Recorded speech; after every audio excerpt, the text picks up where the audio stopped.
Hello, and welcome to this edition of Food Waste Matters, brought to you by Honey and Fox, sponsored by Fight Food Waste Limited. I'm Andrew Robertson, joining you for a series of conversations with industry and community leaders on the front lines in the fight against food waste. And we're going to be talking about business, about interesting concepts, and how they combine to reduce food waste in Australia and around the world. Be sure to check out our website, fightfoodwastehub.com.au, for more information about our series and access to previous recordings, including transcripts, audio and video. We're also on YouTube, so please subscribe to our channel, Food Waste Matters. Now, today's guest is, by her own account, obsessed with food, sustainability, and waste prevention. She is an entrepreneur. She runs a zero waste carbon neutral food business, and she's a community leader. Not only is she the coordinator of Smart Living Ballarat and one of Ballarat's circular economy champions for 2022, amongst other achievements, but she's also the co-founder and president of The Hidden Orchard, which is what we're pretty excited to talk about today. Of course, I'm talking about the very talented and hardworking Ellen Burns, and I can't imagine a more appropriate guest for Food Waste Matters today. So welcome, Ellen. Thanks so much for having me. Well, it's our pleasure. Look, The Hidden Orchard, that's the reason you came onto our radar here at Food Waste Matters. But before we get onto that, I just wanted to know if you could tell us more about your background and where your passion for sustainability comes from.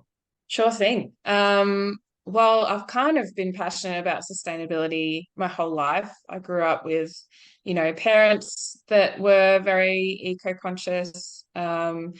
Captain Planet was my favorite TV show growing up. So it's always kind of in front of mind. But I started to get really involved in it when I started my business, Sweet Bar None, 10 years ago now in 2013. And I wanted to create convenient snack foods, packaged snack foods that were also sustainable. So that led me on a journey to find home compostable packaging, and I actually became the first business in Victoria, the third business in Australia, to have home compostable packaging.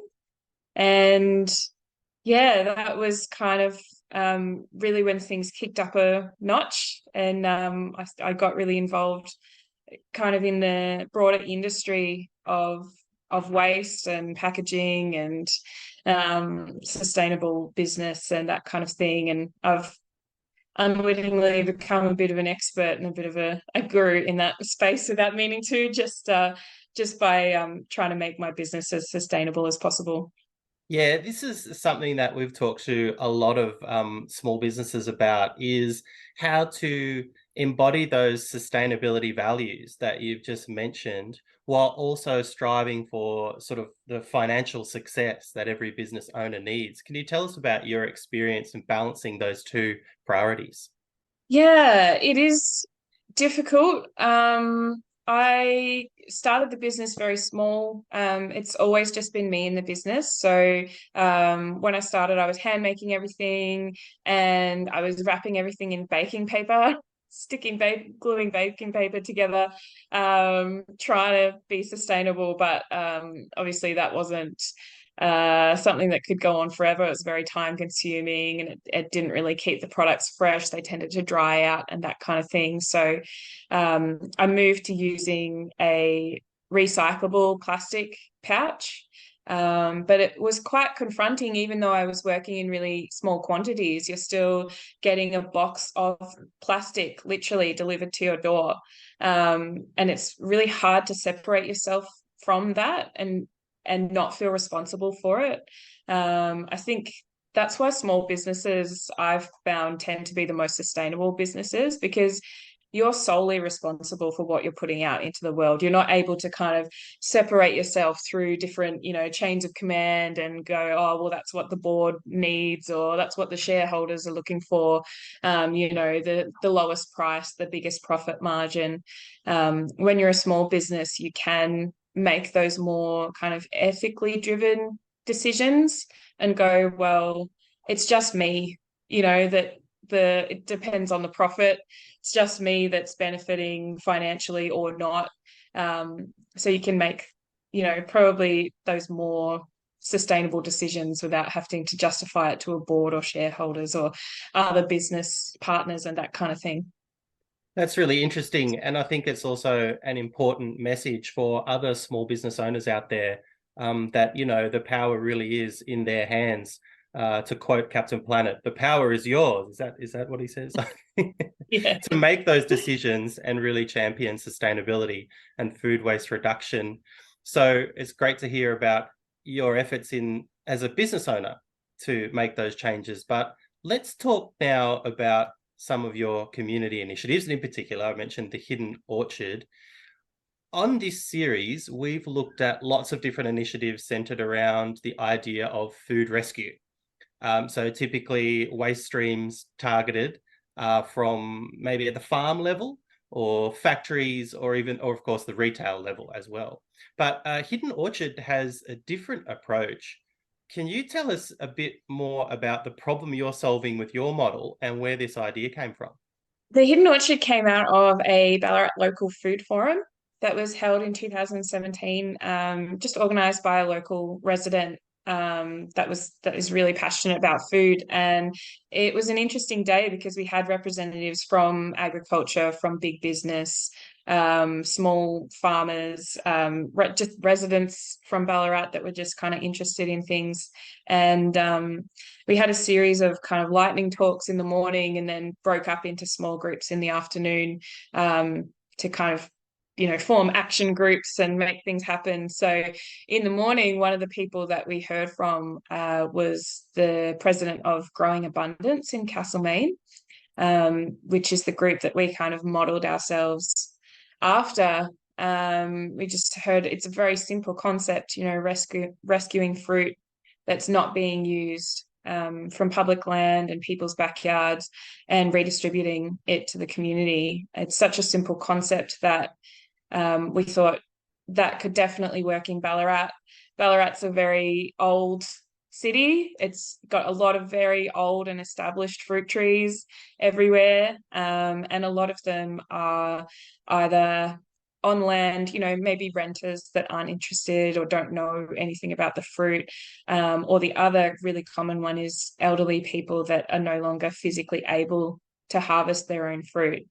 So that's where we got the idea from that forum and just kind of, ran with it from there. So then it's something more or less original or something that came out of Ballarat because it sounds simple, like you said, it is simple, but it's also pretty uncommon. Are you aware of other organizations like your own in other areas doing the same thing? There's a few other groups like ours. So Growing Abundance in Castlemaine is still running. They closed down for a bit over COVID for a couple of years, but they've re-emerged. And there's also one in Melbourne called the Darebin Fruit Squad. I think there might be another one or two kind of similar groups around Melbourne. And then I've actually helped a couple of other groups start up. So I've been mentoring a group down in Warrnambool called Fruit Rescue, and one in Adelaide as well. So yeah, I'm trying to help other people start them up in their locations because it's a concept that could work anywhere. Yeah, it's great. All right, well, let's talk in a little bit more detail about how it works. I'm sure central to the operation, of course, are the volunteers. Can you tell us about the volunteers and, how many do you have and how do you recruit them and what they do? So when we first started, there was four of us, four founding members, that came out of that local food forum, and that forum was in mid-February 2017. So that's peak of fruit season. So when we first started, it was just the four of us and running around like crazy, putting flyers in people's letterboxes where we could see fruit dropping on the ground, and it was a lot. And we needed to get some more volunteers on board pretty quickly. So towards the end of that year, we did a information session and a bit of a call out for more committee members. And I think we got another 8 harvest leaders. So we went from kind of 4 committee members to, I think, 12. before the next season. And we've kind of built on that every year. So as happens, people move away or people's circumstances change and they have to resign, and then we get new people in before the next season. So I'm the sole surviving founding member and have been for a couple of years. But we have a really strong committee. At the moment, we've got 6 people on the committee, but really strong. And then we've got 11 harvest leaders. So they are the ones that actually contact the tree owners and coordinate the harvests. And then our general volunteer list is over 300. Yeah, so a pretty healthy volunteer list. Oh, very good. That's phenomenal growth in such a short time. Congratulations. Sounds Thank like it's you. catching on. You mentioned contacting the tree owners. I'm interested in how this works. How do you identify trees of interest? And also, if we can talk a little bit more about, the types of produce that you're able to get there in Ballarat, and whether there are certain types of produce that are better than others, or perhaps some you don't accept at all. Tell us more about those trees. Yeah, sure. So yeah, when we started, it was driving around putting leaflets in people's mailboxes. Anytime we could see a fruit tree that was dropping fruit, we'd either knock on the door and have a chat to them or put a business card in their mailbox. So that's how we got the bulk of our trees very quickly. And then once we got our processes together, got our act together, we got a website, and now we have a registration form on the website. So anyone can register their tree, or they can also register a tree on public land. Let us know, hey, that there's an apple tree in this public reserve that no one's picking. So we do get a lot of tips about public trees as well. We don't harvest public trees if they're being harvested by community members. If it's obvious that someone's using the fruit, we just leave it alone. But in a lot of cases, it's just dropping all over the ground and, attracting possums and pests and that kind of thing, and just going to waste. So those kind of trees we will definitely harvest. I think we have about 200, almost 200 properties on our register, and that varies from a single lemon tree in somebody's backyard to quite large semi-orchards on the outskirts of Ballarat. The cemeteries we harvest, all of the cemeteries in Ballarat have quite a few fruit trees in them. And there's one shopping centre development where they planted, I think, 50 olive trees just for decoration. They're very pretty olive trees, they stay looking good all year round, and they prune them into these beautiful shapes, but don't use the fruit. So that's an example of a property that we've known about for some years, but none of our food relief recipients can actually take olives because they need processing. So this year we got organised to run a olive brining workshop the week after that harvest. So we actually did harvest that shopping centre this year with permission from the developer. Obviously, everywhere that we harvest, we get permission for, whether that's public land or the cemeteries or private land. So we pretty much harvest anything. A lot of fruit trees grow really well in Ballarat, so we get a lot of plums, a lot of cooking plums, but also eating plums, peaches, apricots, nectarines. Then comes apples and pears in February. Later in the season, we get quinces, figs, feijoas, medlars, persimmons. Then after that, we get olives, and then later in the year, round about now, we get citrus. So a lot of lemon trees in Ballarat. And this looks like a prop, but I have sitting next to me about 50 kilos of grapefruit from a harvest that I'm going to turn into marmalade for one of our fundraisers. So yeah, it's a lot of people are surprised, but mandarins, grapefruit, we've even had oranges, limes. A lot of citrus actually grows really well in Ballarat. Oh, it's a cornucopia. What a smorgasbord. I'm getting hungry. That's awesome. And look, props are always good, Ellen. Thank you for showing us the fruits of your labor. We're all on the puns today. Okay, so you mentioned the people that receive some of these products, and now it's very encouraging to hear that they might also be able to receive processed olives. Can you tell us more about the beneficiaries of your work and what's been the impact of Hidden Orchard? Sure thing. So we deliver to probably 25 different recipients around Ballarat. And they range everywhere from uniting and salvos to much smaller recipients, like there's a Macaulay's House for Women, Peplo House, kind of crisis accommodation. There might only be 8 people staying there at a time. But some of them are, really into cooking or preserving and that kind of thing. So we're able to supply very small quantities, say just a bag of fruit to some of those smaller organizations, which something like Food Bank wouldn't be able to kind of provide for those smaller kind of groups. Uniting in Ballarat have a meals program called Breezeway Meals. They provide a hot lunch and takeaway sandwich for people every day of the year, I'm pretty sure. So with that takeaway sandwich that a lot of people take away and have for dinner, they can give out fresh fruit with that. Or they can also take things like, cooking apples that might need cooking into desserts, crumbles, that kind of thing. They can take a bit of that fruit that needs to be processed as well. And then we do have a few recipients that can take things that need to be properly processed into preserves, like quinces, into quince paste and that kind of thing.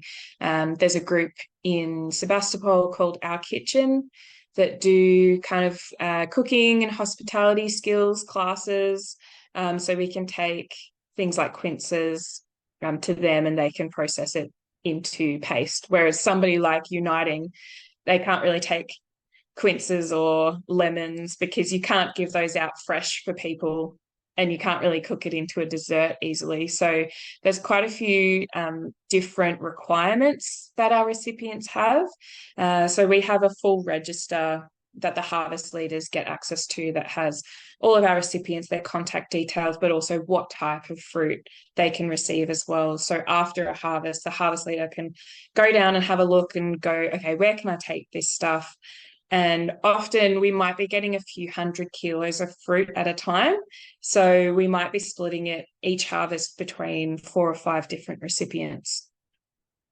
I see. So, yeah, trying to manage the specific needs of those recipients with the produce that you have available can be probably a bit of a challenge. And I'm sure as the organization grows, it'll probably become a more complex task. What can you tell us about some of the other challenges that you've faced or that you're currently facing? Probably our biggest challenge has always been finding harvest leaders. So we've got a lot of people that want to be on our general volunteer list, which is understandable because it's a pretty easy gig, right? They go on go on the website, they register as a volunteer, and that adds them onto our mailing list. So that anytime we have a harvest, we basically send out an email, and the subject heading will be something like, peach harvest in Brown Hill. And without even opening the email, they can say, oh, yes, that's near me, or that's a fruit that I'm interested in. And then they open that up and they can reserve a ticket. We do ticketing events. It's free tickets, obviously, but it's just because often we're going into somebody's backyard and you don't want just an open invite and 40 people show up to one lemon tree in somebody's tiny little courtyard. So we will limit tickets to how many people the property can handle. So those events sell out really, really quickly because we have such a large volunteer list.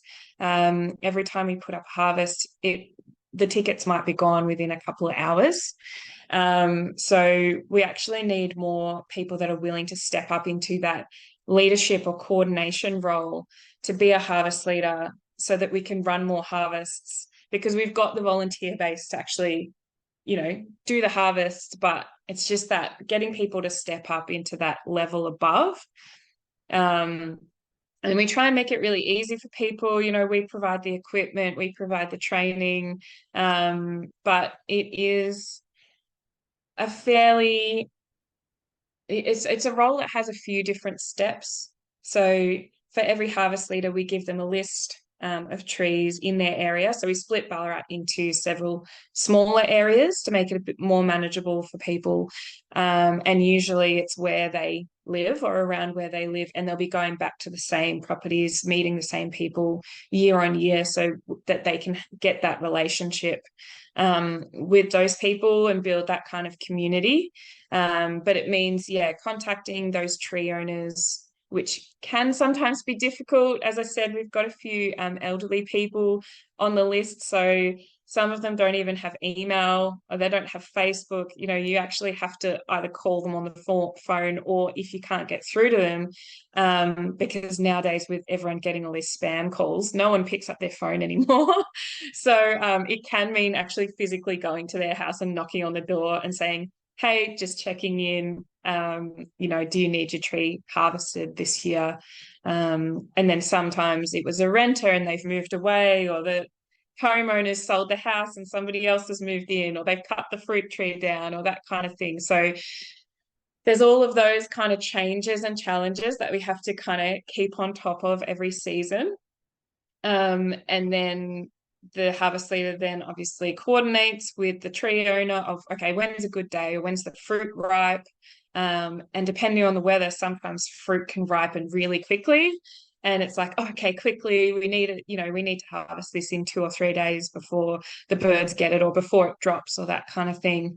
And then organize actually putting an event up to our volunteers and coordinating the volunteers, and then delivering the fruit afterwards. So it's not a complicated process, but there's a lot of little steps.